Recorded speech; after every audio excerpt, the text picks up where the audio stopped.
प्रथम आपण साबण बनवण्यासाठी कोणते साहित्य लागणार आहे हे पाहूया.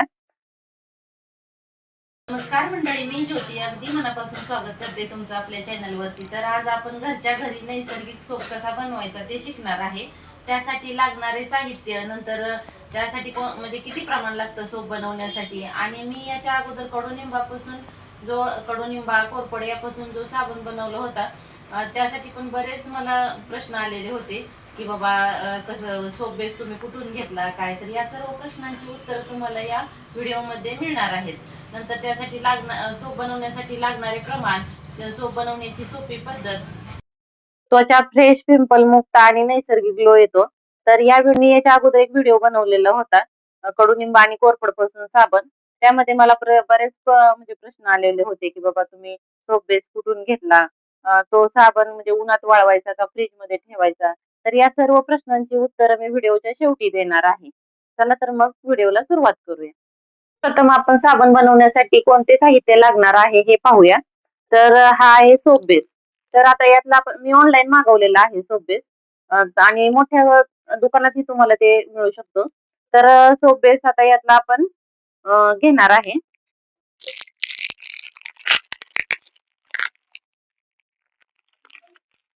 अशा प्रकारचा सोप बेस आहे आणि हा आपण 100 ग्रॅम घेणार आहे. नंतर मुलतानी मातीपासून साबण बनवणार आहे म्हटल्यावर ही आहे मुलतानी माती. ऑनलाईन ऑफलाईन ही तुम्हाला कुठेही मिळू शकते. तर ही 1 टेबलस्पून घेणार आहे. मुलतानी माती 1 टेबलस्पून. 100 ग्रॅम सोप बेस साठी 1 टेबलस्पून मुलतानी माती.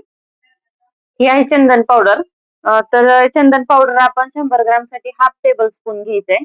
यामुळे आपल्या चेहऱ्याला नैसर्गिक थंडावा मिळतो आणि हलकासा ग्लो येतो. जर त्वचा जास्त कोरडी असेल तर मुलतानी माती ही हाफ टेबलस्पूनच घ्यायची 100 ग्रॅम साठी. आणि जर ऑइली स्किन असेल तर 1 टेबलस्पून घ्यायचे. कसं मुलतानी मातीने चेहरा अजून ड्राय होतो. त्यामुळे त्याचं प्रमाण थोडं कोरडी जर आपली ड्राय स्किन असेल तर हाफ टेबलस्पून, ऑइली स्किन असेल तर 1 टेबलस्पून 100 ग्रॅम साठी वापरायचंय. म्हणजे मी तर नेहमी असंच वापरते. तर एक व्हिटॅमिन ई ची कॅप्सूल आहे. तर 100 ग्रॅम साठी मी 1 कॅप्सूल वापरते इथं. रोज वॉटर 1 टेबलस्पून घ्यायचंय. यामुळे आपली त्वचा हायड्रेट राहते आणि नैसर्गिक टोनरचं काम करतं हे. हे इसेन्शियल ऑइल मध्ये मी टी ट्री ऑइल घेतलेलं आहे. हे अँटी फंगल आणि अँटीबॅक्टेरियल म्हणून काम करतं. तर याच्या ऐवजी तुम्ही आल्मंड ऑइल पण वापरू शकता. टी ट्री ऑइल हे 2 थेंब वापरायचंय. 100 ग्रॅम सोप जर बनवायचं असेल तर फक्त 2 थेंब वापरायचंय. आणि जर तुम्ही आल्मंड ऑइल वगैरे जर घेतलं तर ते हाफ टेबलस्पून वापरायचंय. तर हे टी ट्री ऑइल तुम्हाला ऑनलाईन ऑफलाईन मिळू शकतं. तर मी हे ऑनलाईन घेतलेलं आहे. आणि अजून एक आपल्याला लागणार आहे हे मोल्ड. तर यामध्ये आता आपण या 4 शेप दिलेले आहेत. या मोल्ड मध्ये आपण साबण बनवणार आहे. तर आता साबण बनवण्यासाठी आपल्याला काय काय साहित्य लागतं ते आपण पाहिलेलं आहे. चला तर आता आपण सुरुवात करूया. डबल बॉयलर मेथड पद्धतीने आता आपण इथं साबण बनवणार आहे. डायरेक्ट भांड्यामध्ये इथं सोप बेस टाकून मेल्ट करायचं नाही. तर आता इथं आपण 100 ग्रॅम इथं सोप बेस घेतलाय. याचे छोटे छोटे तुकडे करून घेणार आहे.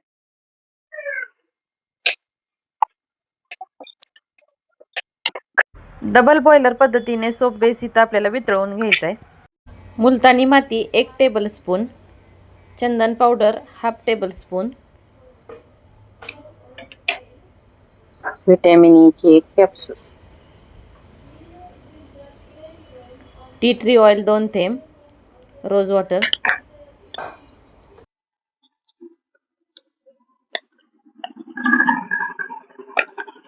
त्यात गुठळ्या वगैरे होणार नाही त्याची काळजी घ्यायची.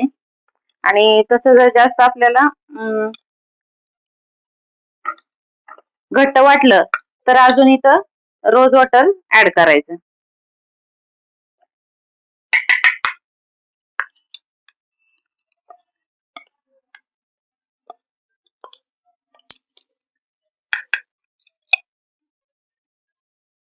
इकडे आपला सोप बेसही इकडे वितळायला लागलेला आहे आणि इथं मिश्रणही तयार करून झालेलं आहे. यामध्ये किंचितची हळद टाकली तरी पण चालते. सोप बेस वितळवत असताना याला उकळी येऊ द्यायची नाहीये. सोप बेस वितळवायला काही जास्त वेळ लागत नाही, अगदी 5 मिनिटातच वितळला जातो.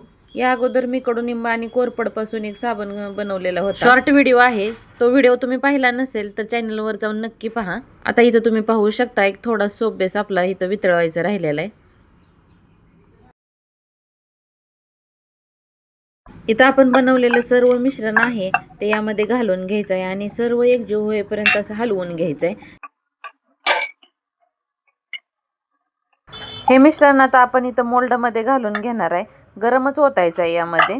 आता मी इथं 100 ग्रॅम सोप बेस घेतलेला असल्यामुळे माझे 2 साबण झालेले आहेत. तर गेल्या वेळेस मी जे कडुनिंब आणि कोरफड पासून जो साबण बनवलेला होता त्याला जास्त एकच कमेंट आलेली. म्हटलं आता त्या कमेंटची उत्तर यामध्ये देऊ. तर सोप बेस कुठे मिळतो? तर तुम्ही ऑनलाईन ऑफलाईन कुठेही घेऊ शकता. मी ऑनलाईन घेतलेला आहे. फ्लिपकार्ट, मेशो यावर मिळू शकतो. तर साबण उन्हात ठेवायचा का? तर उन्हात ठेवायचा नाही, नॉर्मल टेम्परेचरलाच ठेवायचा साबण. आणि 24 तासानंतर 3 ते 4 तासात साबण सेट होतो आणि 24 तासानंतर तो यूज करायचा. फ्रीजमध्ये ठेवायचा का? तर फ्रीजमध्ये नाही ठेवायचा. गरमच मोल्डमध्ये टाकायचा का? हो, जेव्हा आपला पूर्ण आपण जे प्रोसेस केल्यानंतर जे गरम आहे तेच मोल्डमध्ये टाकलं तर काही अडचण नाही. गरमच मोल्डमध्ये टाकायचं आहे. फेस होतो का? तर जे आपण मार्केटमधून जे साबण आणतो ते केमिकल त्यामध्ये मिक्स असतं. त्या एवढं हे पूर्णपणे नॅचरली साबण असतो, त्यामुळे नैसर्गिक असल्यामुळे केमिकल साबण एवढं फेस होत नाही. आणि मी तुम्हाला आता हे सोप सेट झाल्यानंतर किती फेस होतो काय यामध्ये दाखवेलच. जवळजवळ इथं 3 तास झालेले आहेत. 3 तासानंतर तुम्ही पाहू शकता आपला साबण इथं सेट झालेला आहे. खूप सुंदर साबण झालेत. चला तर मग नंतर भेटूया नेक्स्ट व्हिडिओमध्ये. धन्यवाद. साबणाचा किती फेस होतो हे तुम्ही पाहू शकता. यामध्ये चंदन पावडर टाकल्यामुळे खूप छान सुगंध येतोय.